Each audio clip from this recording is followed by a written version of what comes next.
welcome to Learn to Live Stress-Free. This is Christine Wright with Dr. Robert Wright Jr., your go-to wellness coaches of StressFreeNow.info. Today we're happy to have on our show Aaron Taylor Kuffner speaking about his art, Living the Dream. Aaron is a successful artist who is able to make a living doing his artwork. So, Aaron, we want to welcome you to the show. Thank you so much for being with us today. Well, I'm really happy to be here. Thanks for asking me. Yeah, fabulous, Aaron. So happy to have you. And audience, you are in for a real treat. Aaron is an amazing guy, and I've spent some time with him, and you will see by the end of this broadcast what I'm talking about. Before we start, I want to give a brief shout-out to Michelle Risa, the president and founder of the Manhattan Holistic Chamber of Commerce. Because of her, I was able to be introduced to Aaron at an event she organized in Chelsea in New York. So, Michelle, thank you so much for introducing me to Aaron and for that event where there were some amazing meditations done. So, Aaron, to start us off, can you tell our audience how you came to be able to follow your passion? Did your desire to be an artist start in childhood or adolescence, or was it when you got to be an adult and you got an epiphany? The truth of it is I can't really remember ever wanting to be anything else. So I guess it started in childhood. It's possible. I'd have to ask my parents if, I ever had that moment where I'm like, I want to be a baseball player, or I want to be an astronaut. And maybe I said those things. But at least by high school, making art was my favorite thing to do. And it's what I wanted to do. I didn't think about it in such practical terms as maybe my parents did, in the sense of like, how are you going to support yourself? But that didn't really matter to me because I didn't, and haven't until probably more when I was an adult, think of art as a money-making vocation, but more as an offering, as something that you make in order to put into the world, to hopefully nourish people with it, or to capture the beauty and sublime of your perspective on the world, which is something as humans I think we should really share. That's, really beautiful because Bob and I have this conversation from time to time. Some people are merely surviving, not thriving. And being able to do what you love, and as you said, I like that it wasn't a thought or concern, how am I going to make money doing this? This was just something that you loved. To be able to have that luxury, if you will, of being able to connect with your passion is a wonderful thing. Well, I will say it's a luxury now, but it's only a luxury now after, more than 20 years of being a dishwasher and being a delivery guy and being a waiter and a bartender and a sommelier and working temp jobs, and the list goes on and on for decades of just needing to make money and doing whatever you could in order to survive, but always doing it knowing that it was leading towards this other passion. Like I could stomach doing some jobs I really didn't like because I knew it was enabling this thing that I really did like. So rather than seeing it as an obstacle, like, oh man, I got to go in and wait tables for the next 6 hours, I would look at it and say, part of the art making process is being able to fund materials and fund these ideas and fund the studio and fund all of that. And so this is the way in which I receive that funding. So instead of disconnecting it, saying, hey, this is the part that's inhibiting me from doing what I want to do, I'd say, okay, waiting these tables actually enable me to do what I really want to do.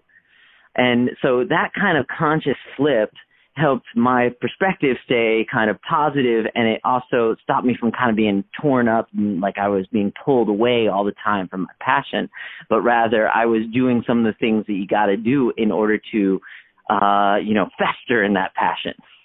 Wow, Aaron, while I was listening to you, I got so caught up, and I imagine other people listening are caught up too, in the sense that, in our society, there's this sense that people become an overnight success, and that's how it's done. And when I was listening to you, I was thinking, I said, oh, he's a 25-year overnight success. And then the other advantage that you have is that not only did you know what you wanted to do, because we see that having clarity is actually probably the most important thing. You've got a clear vision or sense of like, hey, I want to do art, and that's who I am. Like a fish in water, you don't ask the fish why it's swimming, and because that's just what it does. But what you've been able to do is to successfully reframe in the NLP parlance something that would be, oh man, I got to wash the dishes, I got to go out and work that third job, into, as you used your phrase, connecting it to that this is part of a process that I'm focused on my end game, which is that I want to be able to get this stuff done. And as you said, art materials, prices tend to be very high to do certain types of things. Well, I think it was Barbara Scher who talked about being patron of your own arts. So basically, you're your art patron, that you were funding your craft by doing the jobs you needed to do to have the income coming in. So I think it's wonderful. That's the truth. Yeah, I'm sorry, I didn't mean to cut you off. I thought you were done. I don't know that quote, but that is the reality for most artists is that's your first patron is really you, and you have to accept that, and you also have to accept something where maybe with other careers, there's a way to be at least, financially successful enough in order to support kind of on-the-job training, Like you might not be hitting your peak, let's say as a doctor or something like that, until you put in like 10 or 15 years or something. But while you're putting in those 10 or 15 years, you are getting paid. Whereas like with art, it's not gonna most likely work that way, because you're going to have to put in that same 10,000, 20,000, 30,000 hours into your craft before you really get into the place where you have a certain sense of mastery. But in order to no one's going to pay you to do that unless you get incredibly lucky and you're a weird outlier and somehow have the, some early breakthrough moment. But that happens so seldomly that most people, they really have to fund themselves. And the only thing that makes you do that is a compulsion and a desire and a kind of clarity that this is what you want to do. But even within that compulsion, desire, and clarity, there's so much insecurity, and there's so many different choices you have to make, because in a lot of ways you are floating out there on your own without the kind of affirmation structure that you would have in like a normal business. And even to some degree within society. And so you have to constantly be taking risks, not knowing, what is going to be successful in an exterior point of view or an internal point of view. And when I say external, I mean, let's say commercial success or something like that. Or it could also mean the work being impactful in the way that you intended. As far as internal point of view, you also don't know what's going to satisfy your own desires and feel like it's really aligned with who you are and what you are. So it's a pilgrimage into like discovering all those different things and, having various degrees of success and failure along the way. I don't know. So hopefully that clarifies it a little bit, because I don't want to make it seem like I've always known exactly what I want to do, where I want to do. I just knew that I wanted to create, but the forms and the shapes that takes is in itself its own, excruciating at times pilgrimage. Well, Aaron, this is why I love talking to you, because you use so many signature phrases and words that I said, how many light bulbs is he going to press the button for in terms of even your last thing when you just said pilgrimage? And I said, oh, that's a good way to describe the road that Christine and I have been on, a pilgrimage. And but of course, being from New York, after all those light bulbs came in, I said if I had to sum it up in New York City parlance, you're sucking wind during all that time. And so on that note, I want to ask you, what is it like to be part of a community of artists, and how do you and artists in generally handle the rejection that can come with that? As you said, you do a piece and then you put it out there for people to see, and people might come and they say, "What the heck is this? What am I looking at?" They have no idea, because you might be so far ahead of the curve, etc. 10 years, they say, "Oh, I get it now." And so how I would imagine that that fear of rejection, or the anxiety that could come along with, having peers and the public assess your work, could be stressful and cause anxiety. So how do you, as an artist, and others that how have they been able to successfully wrestle with that rejection, and is it always successful? Because I would imagine there are sometimes the people are biting their nails, and it's nail biting, because it doesn't always come out well.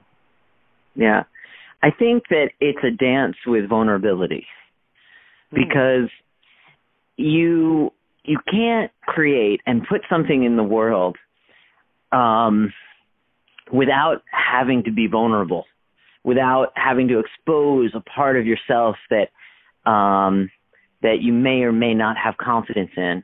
And that since a certain part of that formula of success is that it being, when I say well-received, I don't mean well-received in like a critic's point of view or something like that for my work specifically, maybe for other people, but for me, being well-received in the sense that it is like a viable conceptual tool for the people that encounter it, that it's an offering that they can use, and it can become a positive part of their life or experience.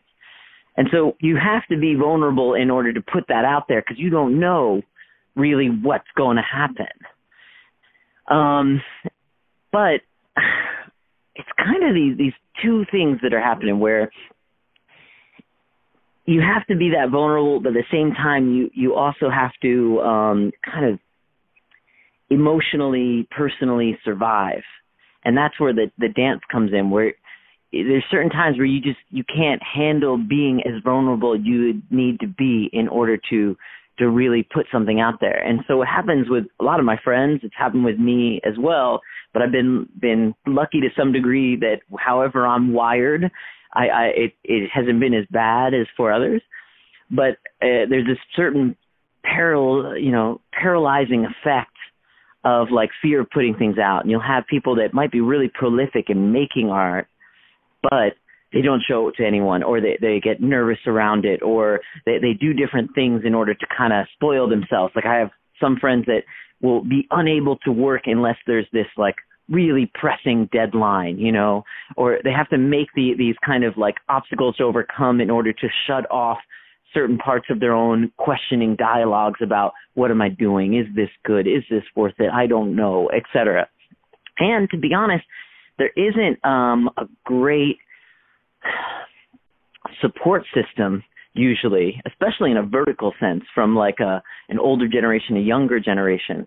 Usually it ends up being a lot more peers that have to support each other. And that those kind of peer groups are something that a lot of times you have to create yourself, rather than them being kind of built into a scene. As soon as you're outside of, let's say, an educational facility, it becomes really unlikely that there's going to be something like, hey, a critique group that you can, that is just asking you to be, part of it, that's going to be really supportive of your work and, nurturing. So you really have to do a lot of self-care. And I think because of that is why there is these stereotypes of, artists being these, eccentric, but also, not that most healthy individuals, is because they're kind of doing battle with their own vulnerability and insecurities without necessarily being able to do the self-care that they need, or having like a vertical peer network or a vertical network of people that can help support them through different stages. So there's a lot of things kind of stacked against creative people from being able to really, grow into what their gifts could be. Aaron, you really touched on so many high-level concepts there. Self-care is so important, and I think, unfortunately, many of us are not very skilled at that. And certainly being an artist during the creative process, there can be a lot of isolation. So knowing that you need self-care, and then, as you said, to find a support group of peers, those are very high-level skills, and I think very necessary to allow for longevity and sanity. And as you said, in isolation, your fears and your vulnerabilities can easily just, creep up on you and grab you into an abyss. So I really want to highlight what you mentioned about self-care, that's a skill we all need to develop and practice, and having that peer support group, especially where no structure exists. And I just want to take a little time now for you to let our audience know about this Gamelatron project. How did you grow your way into this, or how did this evolve for you? Yeah. Well, I guess maybe I should start just by saying, talking a little bit about what I do. I mean, we've been abstracting about art in general, and maybe it'll give a little framework about specifically what I'm creating, noting that, over the last, 30 years, I've gone from being, a figurative painter to being a abstract painter to getting involved in theater and composing music for experimental theater things, and working on building instruments and doing street art and all these other kind of like genres and things like that. And what I've arrived at, been working at for, kind of did like 5 or 6 years of research for it, but didn't know that I was actually doing that research for this end. And then about 10 years, I've been working on a project that I call Gamelatron. And that word Gamelatron I made up. It's the fusion of the Indonesian word gamelan and a shortened version of electronics, so just Tron. And gamelan is the Indonesian word essentially for orchestra, but it's a specific kind of orchestra where all the instruments are hammered. And so most of those instruments are bronze gongs and different kinds of keys that are played with mallets. And I lived in Indonesia for many years, and I studied that traditional music, and I also did some apprenticeships and learned to some degree how to make the instruments as well, this forging techniques and things. And then over kind of a long course, I ended up coming back to New York and worked with a very brilliant technologist named Eric Singer, who had an artist in residency program, bringing artists and composers and having them use these different technological instruments that he had created. And of those was a suite of robotic musical instruments, where he had xylophones and drums and an array of different musical instruments that were all robotized with these kind of beater mechanisms. And so what I did was try to augment some of his xylophone robots in order to be able to play some of this traditional gong-based Indonesian gamelan instruments. And this was kind of the peanut butter chocolate moment, and then over the last 10 years, I've kind of evolved the meeting of these two things, these bronze ancient gongs and these robotic beating mechanisms and turn them into these elaborate sculptures of various sizes and also sound installations, and really started framing my artwork as these sanctuaries and these moments of respite that I can infuse into people's lives. So that now the artwork that I make, if you imagine hand-pounded bronze gongs, forged bronze gongs of different sizes, ranging from 5-foot diameter down to 7 or 8 inch diameter, all tuned slightly differently so that they make different pitches, and then retrofitted with these mechanical mallets, and then build them into these freestanding or wall-mounted sculptures that can kind of hold both the gong and the robots and the mallets, that are either made of bronze or they're powder-coated all different colors so that they have like really striking visual aspect to them. But then I have a physical computing system where I can write a digital composition that is transposed into a series of little electric pulsations which actuate these mechanical mallets so they can play back suites of music that I write in sequence, essentially. So you have this sonic aspect, you have this kinetic aspect, moving things, and but they're essentially sculptures that I can scale to anything from giant floors of buildings to homes or retreat centers and things like that. And it fits between this place of both like art world as well as like a healing arts world, and as well as just like a self-care kind of wellness world in general. And this is what the Gamelatron project has kind of evolved and turned into, and it's become my main form of expression. Well, Aaron, I have to tell you, what you have just said is breathtaking. I was listening, and tell our audience this.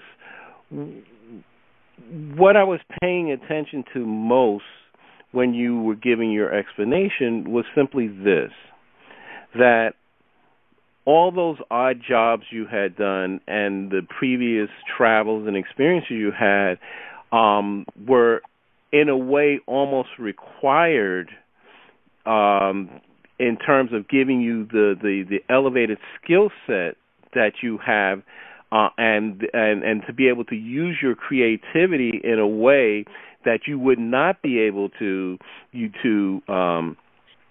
do if not but for some of those previous experiences. So, for example, audience, before this interview, Aaron related that he had been in radio and TV, and he has this background.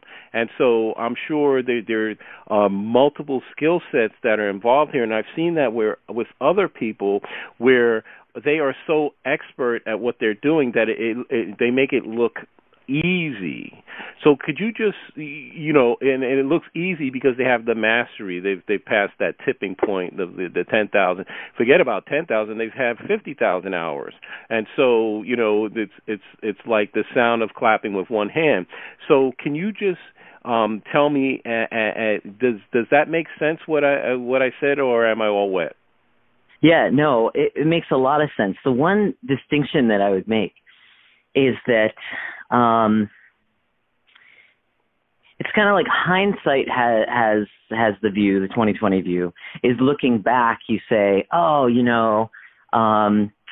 these skills that you acquired from, working this administrative job at an advertising company or freelancing for the what I used to do, the Canadian Broadcasting Company. I used to, go and essentially do field interviews for them, just on a freelance basis. All these other random jobs that that enabled me to have this really wide skill set that I can incorporate into my artwork. And it's a little bit chicken and egg, because what I realized is that it's kind of a decision to take your experience and to actually use it for some reason.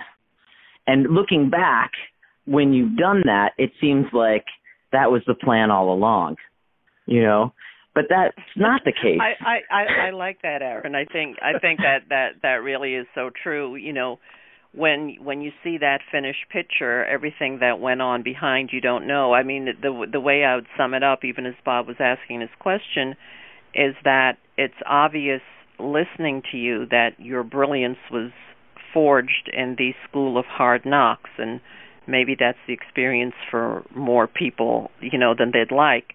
But, you know, it definitely shows. And I want to continue in this a bit more. But right now, audience, we'll take a short break, and we'll be back in a moment on Learn to Live Stress-Free with our featured guest today, Aaron Taylor Kuffner.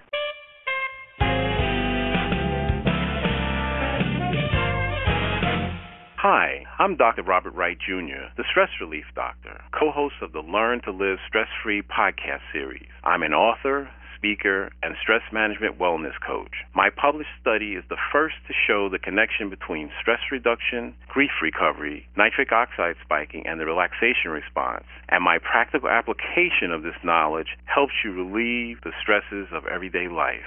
I have the tools to dissolve your pain points quickly and effectively. Email me to find out how you can start to feel better now at stressfreenow.info/contact. That's stressfreenow.info/contact. Have you been procrastinating about completing an important project or pursuing a treasured dream? Christine Wright specializes in helping her coaching clients to lay out clear, elegant strategies. She shows you how to quickly build your confidence to uncover and eliminate your habitual patterns of resistance and self-sabotage. Christine helps you discover those meaningful insights that will get you to do what works so you can celebrate your successes. Go to stressfreenow.info/contact to let Christine know that you're ready to live your ideal life now. Again, that's stressfreenow.info/contact.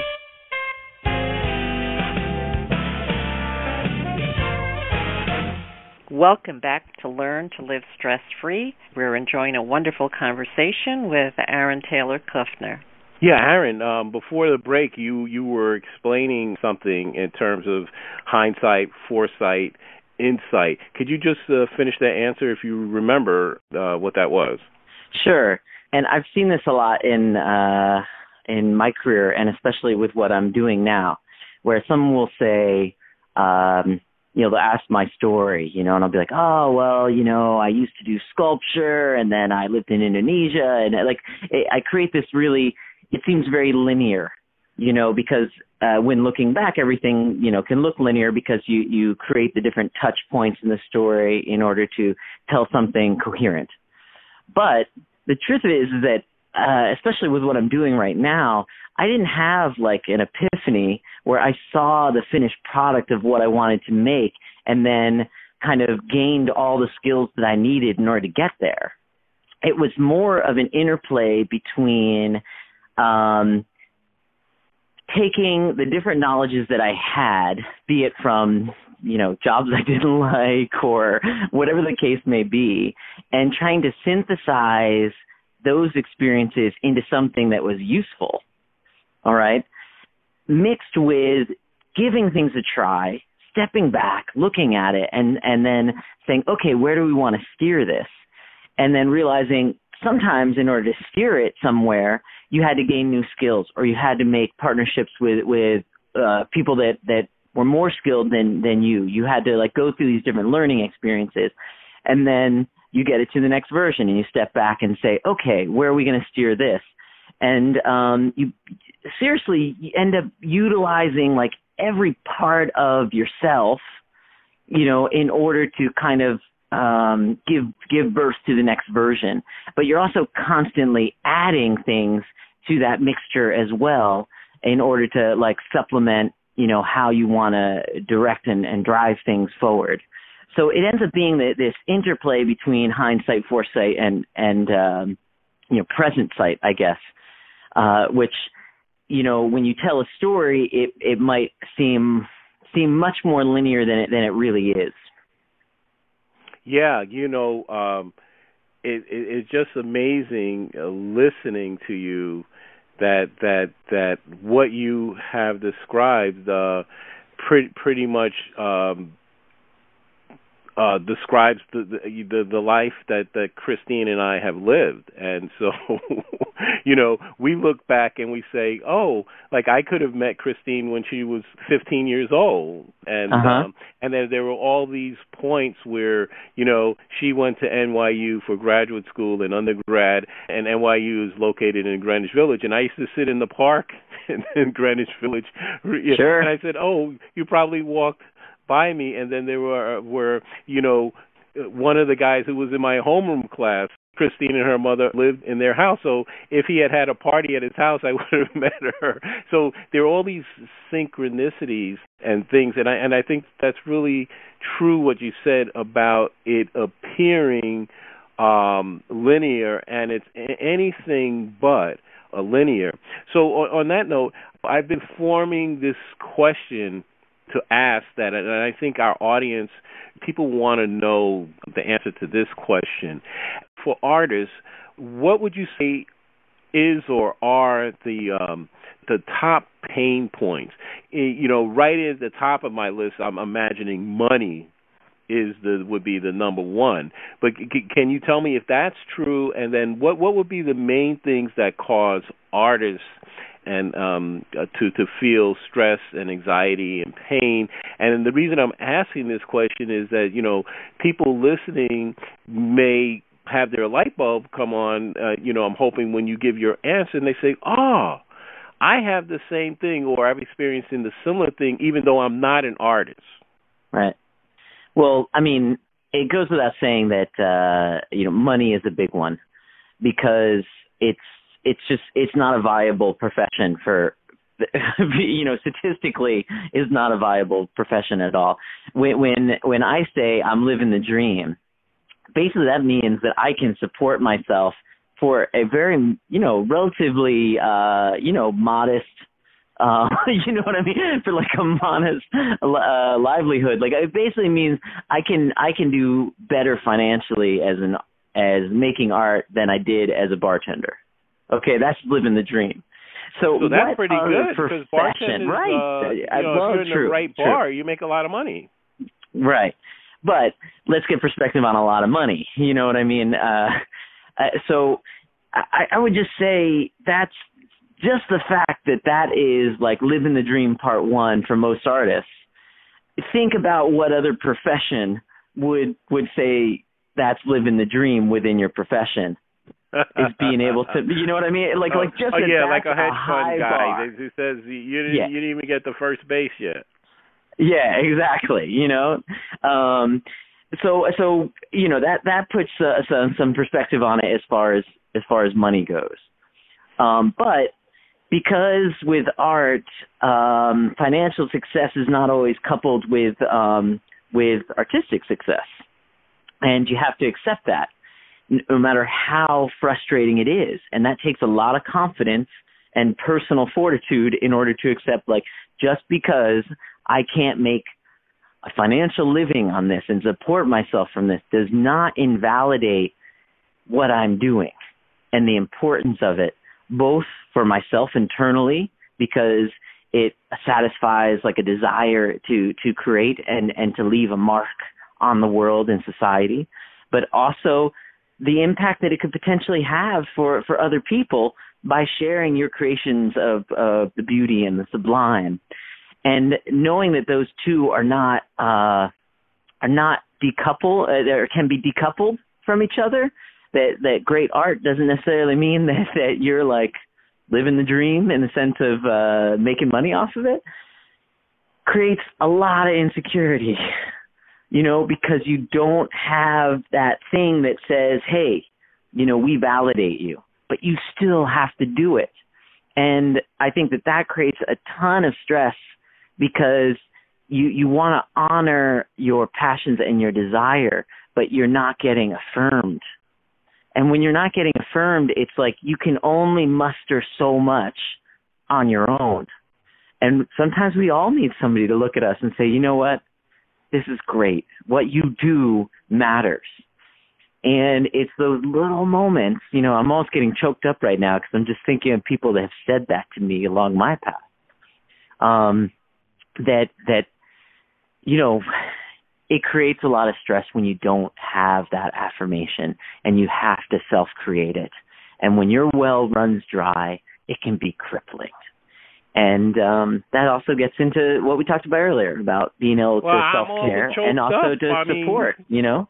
That's why we have to support each other in so many ways. I'm all choked up because, you know, everything that you've talked about, you know, I think many people have experienced, and especially in what's going on in today's world, are experiencing. You know, if you look at the, you know, teachers are on strike in West Virginia, Kentucky, in Oklahoma. You know, people are feeling like they are being crushed financially right now, and so it's not just the art. And then, you know, so I want to thank you for saying that, because basically, besides the affirming part that you talked about and the mentoring part, basically what it comes down to is when you have no safety net. You're on the trapeze, or you're on the high wire, and if you fall, that what you said, crippling, you know, that could be it. It's literally that precarious sometimes. As a good friend of mine says, he says, well, when you're doing your own thing, he says it's like riding a unicycle and while having to juggle. And so, you know, and I turned to Christine when he said that, when we interviewed him, Dr. Ken Jennings, is that, you know, not only you have to keep your balance and know how to ride a unicycle, the level of difficulty in terms of compared to riding a bike is just exponentially more difficult in terms of being able to keep your balance. And then when you add to the component that you're juggling while you're moving, and that actually describes. So when you see an act doing that, you know, you go, oh, it's great. But again, how many hours has that person put into that? And so, you know, and then my greatest fear with riding a unicycle had always been, hey, I'm going to fall over and bust my head. Right? Yeah. You know, because in fact, when you said that, the first thing I thought of was not riding a unicycle and juggling. Actually, all I saw was falling. Okay. Yeah, I didn't even imagine the other part. I was like, that sounds like falling. And so the falling in this case is financial loss and personal devastation. Well, I think and just the confidence and such. Yeah. Yeah, there's something very important too that you mentioned, Aaron, is the aspect of creativity. And in terms of living the dream, I think there are a certain amount of us in the population, you know, there's something that we wanted to do, but because our parents or our peers or something, you know, that's not viable, you'll never be good at that, you'll never make a living at it, and they never express that creative side, you know, of them. I think we've heard many stories. I know in my own formative years, you know, people went to college and their parents expected them to be a doctor, a lawyer, an executive, but they really wanted to be a writer, an actor, a dancer. I myself did dance education, so, you know, I sort of had the two. I was in New York City.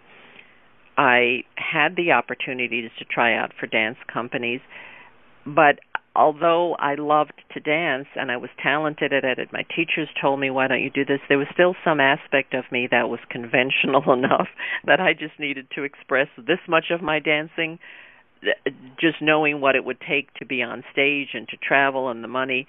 All those other aspects, I know that they didn't really fit me. And so for me, that blend of dance education worked, that I found out, you know, I like being in the classroom, but I also needed that freedom. So I think through life, I think we all have to find a way to create for ourselves what works for ourselves, even if we're looking in terms of society, what we need to do to make ends meet, because we do have to be pragmatic and practical, because, you know, you need that roof over your head, you need that food, but to be able to have that creative expression, because, again, and, you know, we see that in education in so many places, the first thing that funding is going to be cut for, or one of the first things, today it almost seems like everything is the first thing that's cut, is art. And as culture and as society, we really need that. That creative expression is so important to all of us in whatever way we're doing it. Even if we're a kid at home just playing with the Tinker Toys or the little building blocks, we have that need as humans to create. Yeah, I absolutely agree with you. One of the things I have a show up at the Renwick Gallery at the Smithsonian Institute in D.C. right now, and I was speaking to the curator, Nora Atkinson, and one of the things that has come up with her, with me, with different people that kind of how they view museums, for instance, is really kind of their job is to tell the story of humanity and with different lenses. And so let's say like this is a museum of art and craft. So it's through the lens of art and craft. She's telling like the story of now, the story of what us humans created and why we did it and how we did it and what that means. And this is an essential part of our society in understanding things like that. And so if you look at it in a bigger view, our society uses, let's say, something like art in order to explain our humanity. That sounds like it's really important. Like if we look even just back 10 years, or 50 or 100 years or 200 years, we understand our humanity through the lens of art. But what do we really do in order to support that? And so it's like we value it more than we'd be willing to necessarily financially, culturally support it, which is kind of an odd imbalance when you think of it. And it's one of the things where, art kind of gets the short end of the stick, and we don't do the things that we would think you would do for something that you value that much. Wow, you keep opening these doors, Aaron. We're going to have you come back and do a whole series. As we begin to wind down here, I just want to slip in this one question because I think we've covered a lot of ground here, but I just have to ask you this: in your view, how important has family support been? I know for me, the fact that my wife, it gives me 500% support, and we support each other at that level in whatever we're doing. And I think from the moment I met you, I think when you told me the story that your wife was going to allow you to put the gongs in your living room, and I said, wow, I have to meet your wife. She has to be amazing. So could you just talk just briefly about how important having a supportive spouse is, and then maybe extended family also, to your success? Yeah.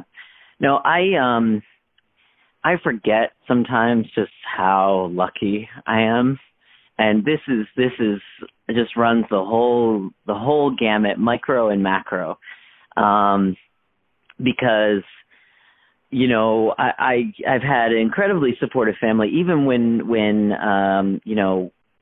you can always look and say, oh, we didn't have as much as them, but man, the amount of opportunities just to be like, I went to a public school. We had an art class. We had an art teacher. We had, different things that ignited my interest enough, and things could have been better, but just that is incredible, and so these educational opportunities and things like that, they were enabled a lot by my family and their values, that was important and that they were willing to support these things. And that doesn't mean that there isn't conflict in things, and that, there weren't times that, they wish something different than, 20 years of working odd jobs for me. But at the same time, they've always been supportive to understand that they love me and they want me to live to my fullest. And that's a really high level of support, even a support where you don't necessarily need to understand everything to still say, I got your back. And that's something where it's a pretty evolved sense of support. And then on the really close level is, I'm super blessed to have a wonderful partner, Maya, who, she's,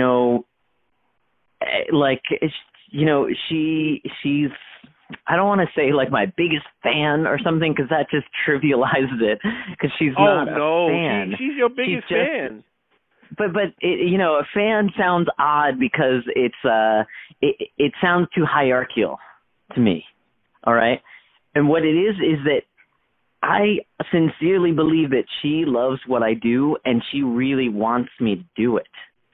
And having that level of acceptance, that even if even if it was hard to put bread on the table, that she still would love what I do and believes that it should be in the world. Just having somebody out there in the world that can look you in the eye and really tell you that gives you so much more strength and so much more confidence in order to take on the things that we all need to take on, because, the world can be pretty tough.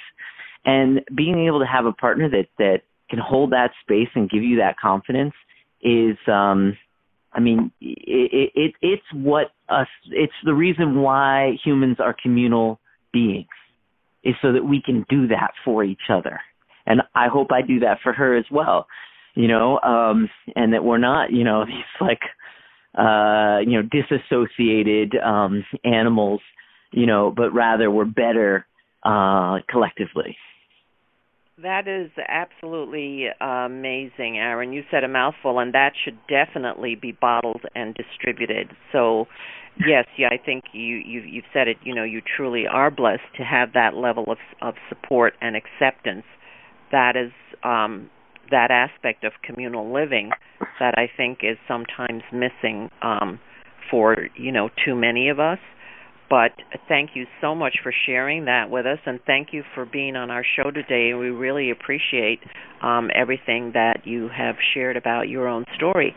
And I'd like you to take this time, Aaron, just to let our audience know how they can get in touch with you, learn more about what you do, perhaps see one of your exhibits or experience one of your workshops. Yeah.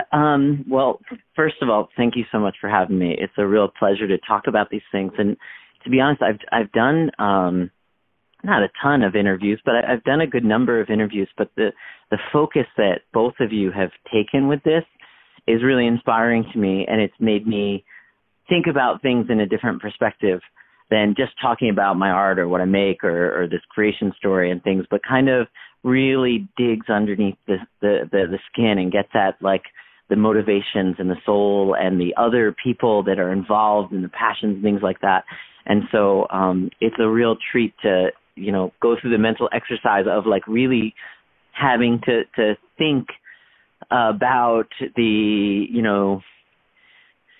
think about the discussion that we're having and reminding myself of things is really powerful. So thank you for having me. As far as getting in touch with me and learning more about what I do, if you just knew one word, which is Gamelatron, which is spelled Gamelatron, like Gamelatron, that's all you need. You can use your search engine. You can find that. You'll find my website. You'll find videos and things. Probably I have an exhibition that's closing. That'll be closed in New York by the time that this gets aired. But I have an exhibition in D.C. at the Renwick Gallery at the Smithsonian Institute, right across the street from the White House, called No Spectators, The Art of Burning Man. And I have an octagon-shaped room with a large Gamelatron installation in it, which it's open, free to the public from 10 to 5:30, 364 days a year, every day except for Christmas, I believe. And so that's something that is on view until January of 2019. The other work that's in there is immersive and fun and wonderful. So I definitely recommend that if you're passing through DC. Okay, wonderful. Thank you so much, Aaron. So audience, just remember that one word, Gamelatron, Gamelatron, and you can learn all you need to learn about Aaron and where his exhibits are, what he's up to, what he's doing. Thank you so much, Aaron. Oh, thank you. Aaron, what final thought or key idea would you like our audience to take away from today's broadcast? This is not what I would have said before before we talked, but definitely after we talked, is just think of the people in your life that you can lend some support to, even if it's just some kind words, and know that adds up to helping them become the person that they can and need to be. I don't want to start weeping, but do you know what the title of my next book is, Aaron? No idea. The title of my next book, I'm working on several publications simultaneously, and I thought the next book, would be dealing with nitric oxide spiking. However, some events, unexpected acts of kindness have shifted my consciousness and thinking in a way that, your comment about, a kind word, etc. And so the title of my next book is Random Acts of Kindness.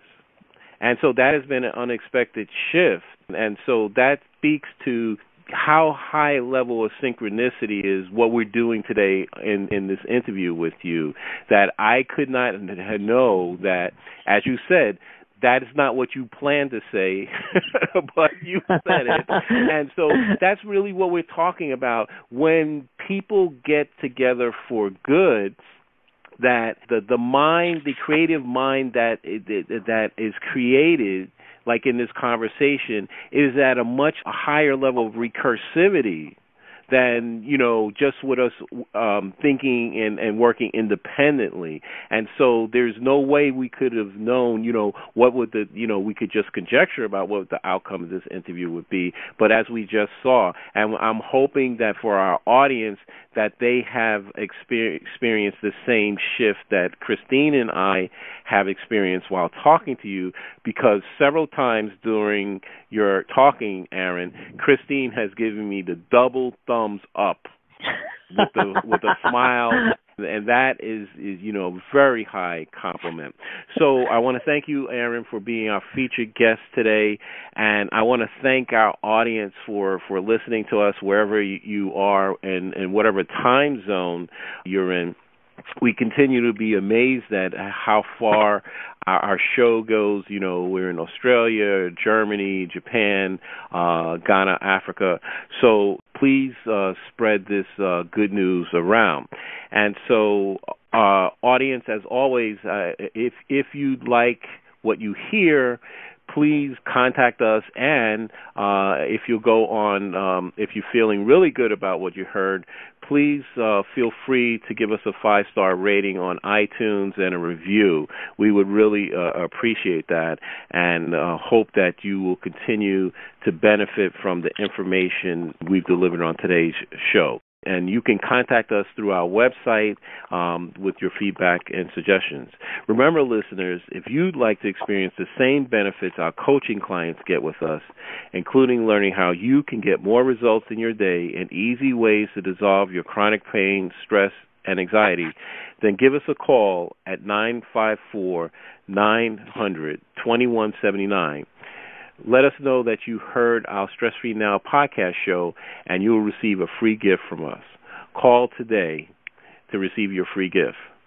For Christine Wright, this is Dr. Robert Wright, Jr. of StressFreeNow.info. Until next time, be safe and be well.